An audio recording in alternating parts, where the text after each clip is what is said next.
Tem coisas que só Corinthians explica mesmo. E o Timãozinho está em mais uma final de copinha. E isso é uma dessas coisas.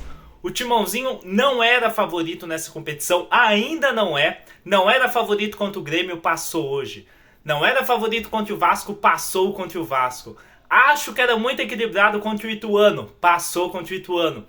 Então assim, é um time que cresceu na competição, é verdade.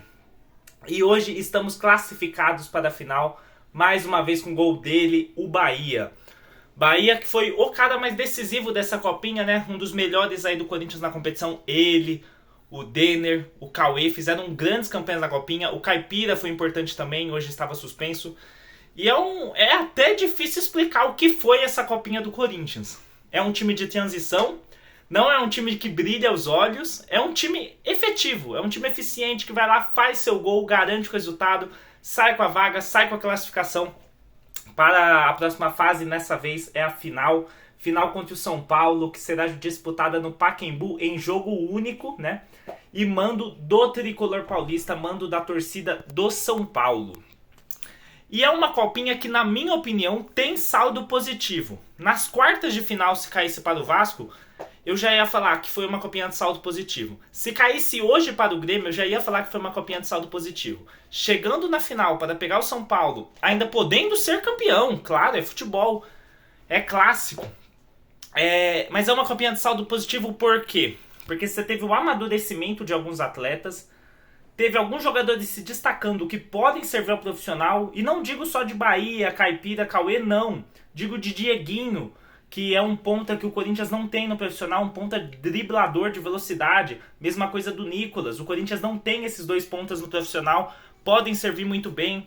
Serviu para que eu acho que alguns atletas ganharem uma experiência, é o caso do Denner, foi a maior competição que o Denner já disputou. Lateral esquerdo, apenas 16 anos, uma das grandes promessas do Corinthians.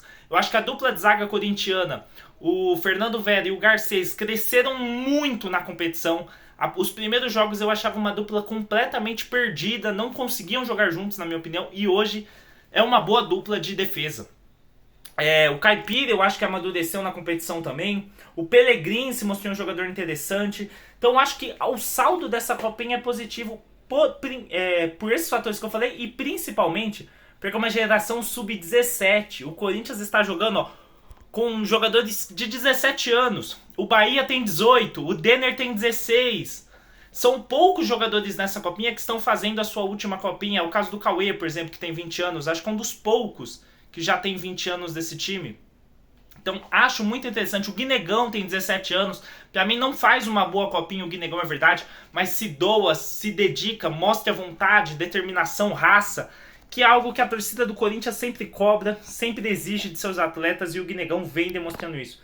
Então assim, é até difícil explicar como esse Corinthians chegou na final. Acho que tem muito do fator da torcida também. Em nenhum momento foi dos favoritos, nenhum momento foi uma das grandes equipes da competição, mas está lá. Está lá e pode ser campeão. Acho que vai ser difícil, até porque o São Paulo, além de ser melhor tecnicamente, eu acho que por ter a torcida é um fator determinante. Mas é isso, vamos lá, vamos com tudo, vamos pra cima. E vai Corinthians, pô, vamos sonhar, vai Corinthians. Deixa o like no vídeo, é nóis, tamo junto, comenta aí seu palpite para a decisão. E vai Corinthians, velho, vai Corinthians.